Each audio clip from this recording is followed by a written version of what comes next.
The Last Duel, directed by Sir Ridley Scott and written by Nicole Holofcener, Ben Affleck, and Matt Damon, follows the story surrounding the last judicial duel in French history, a fight to the death between Sir Jean de Carrouges and Squire Jacques le Gris, after de Carrouges' wife, Maguerite, accuses his former friend of rape.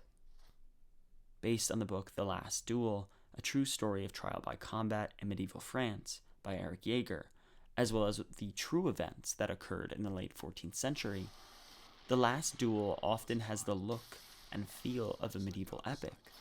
However, it is anything but. The Last Duel explores how masculine pride and patrilineal hierarchies blatantly disregard the female perspective, leading to their oppression through often coerced and involuntary silence. The struggle of obtaining and retaining power at all costs, how we respond to the consequences of our actions, and how they can negatively affect us both personally and generationally. Unlike Sir Ridley Scott's gladiatorial medieval epics of the past, The Last Duel has no heroes, which is why more men should see it. The Last Duel is told in 3 chapters. Chapter 1, the story according to Sir Jean de Carrouges. Chapter 2, the story according to Jacques le Gris. And The Truth, which is Lady Marguerite de Thibouville's story. This structure is not too dissimilar to Akira Kurosawa's Rashomon, which also follows the story of a rape from the different perspectives of those involved. The Last Duel often repeats commonalities and exhibits nuances and tiny details within each of our main characters' testimonies. This brings about some great performances from Comer, Driver, and to some extent, Damon, as they are essentially playing 3 roles. One as their characters perceive themselves to be, another as who their enemy sees them as, and thirdly, how they truly are. While I was apprehensive about Damon starring the role, as on paper he just isn't believable as a 14th century Norman knight, in reality, Damon gives a good performance as Sir Jean de Carrouges, as in the beginning he exhibits his character as one the audience should empathize with, to think of him as a great husband and hero as he nobly seeks justice for his wife. As the 2nd and 3rd chapters progress, however, Damon's once heroic portrayal gets thrown into levels of disbelief, as he consistently acts as a petulant child when things do not go his way, and he coldly and cruelly mistreats his supportive and caring wife by locking her up and openly chastising her for trying to please him. He's akin to toxic men today who think they know better than you in their morality and judge and condemn those that are different to them, while at the same time wanting to have respect from those that he has judged as inferior. All while at the same time, he is doing those things that he judges other people for. His ambition and insecurity for power and strength stifle his every move, constantly making mistakes due to his jealousy and pride. The transformation of his character is subtle to a certain degree, as a streak of his cruelty pulsates throughout both Le Gris and Marguerite's testimonies. Jodie Comer's performance in The Last Duel will undoubtedly set her up for a very prolific and long-storied career, as she's able to flesh out a silenced historical figure, all while playing a modern heroine. Very little is known about Lady Marguerite de Thibouville, apart from medieval writers later chronicling her supposed intelligence, rape, and the events surrounding it, forcing both Comer and Holofcener to create a personality that fits both the historical person and a modernized heroine. Through this, Comer also has a shape-shifting exhibition, as Marguerite is introduced to the audience as a shy and intelligent woman that loves her husband deeply. As the audience sees both her husband's and her rapist's perspectives, we are presented with 2 different Marguerites, an adoring and loving wife, and the flirty and unfaithful woman that is reaching out for a more emotionally open and virulent lover. When it comes time for the truth, Comer is brilliant in the change in tone, as she is truly the loving and adoring wife that treats her husband and his friends with love and respect, as well as being an intelligent lover of prose, a successful steward when her husband is away at war, to the deeply hurt an emotionally fragile but courageous woman who not only wants justice for the injustice done to her, but for the world of men as a whole, including her husband. Adam Driver once again gives an amazing performance as Jacques le Gris, as he not only looks the part, but truly plays a complicated villain in every way. In the first chapter, Le Gris is a cunning social climber that seeks to hurt de Carrouges at every turn. However, the audience's idea of Le Gris changes in his own retelling of the events, as he makes himself to be a self-made man through his small clerical education, his extortion of his lord's vassals, and his self-claimed seduction skills, which the audience can clearly see as sexual abuse and power-holding from our modern sensibilities. Driver plays a man who believes in his own hype and genuinely believes that Maguerite is in love with him, almost as much as he is in love with himself, and decides to pursue that through rape, knowing that Maguerite was left alone.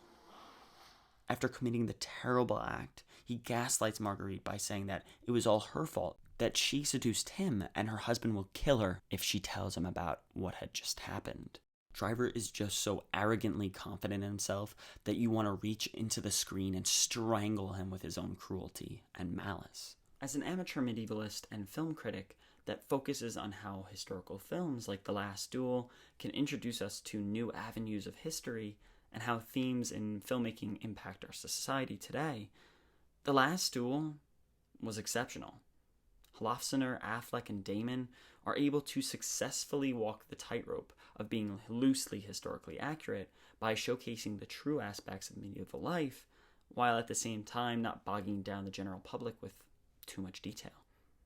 While it is mostly a success, there are glaring issues where one could argue that its perspective on the case's truth is blurred according to historical evidence. Despite trying to exhibit Maguerite as a heroic historical figure for speaking out against her rapist, the historical reality is that there is no evidence that Maguerite initiated the accusation of rape that her husband charges Le Gris with, as the evidence shows that it is entirely possible that he forced his wife to be a part of a trial so he could legally kill his arch-rival. By giving her that power, the writers are creating a new character that has the power to accuse and be heard, which overshadows and doubly silences the real-life Maguerite. Upon seeing the first two chapters, one realizes that the duel isn't about bringing a vile man to justice at all. It's about the desperation of men trying to cling to the scraps of power that they have either inherited or were gifted by their overlords. De Carrouges and Le Gris know that while they hold little power in the world of men, they realize that by controlling and abusing women, they convince themselves into thinking that they have even more power than they truly have.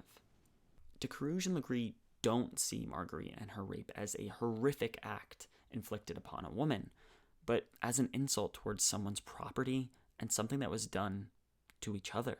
Can this man do nothing but evil to me? Le Gris chooses to rape Maguerite for two reasons. He genuinely thinks that Maguerite is interested in him and wants to bed her, as well as wanting to hurt de Carrouges, as he knows de Carrouges is easily goaded into situations in which his honor and martial skills are questioned.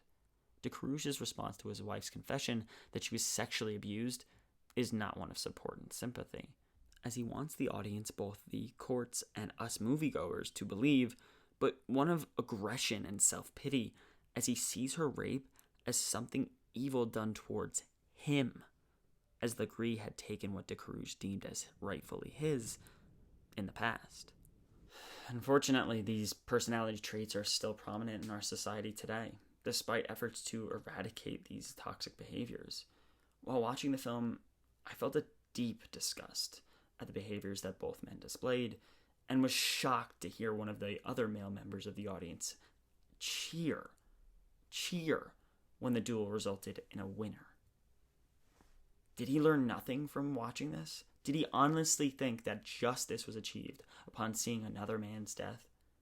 The way we interact and see media is increasingly worrying with how people interpret things or see them just for face value.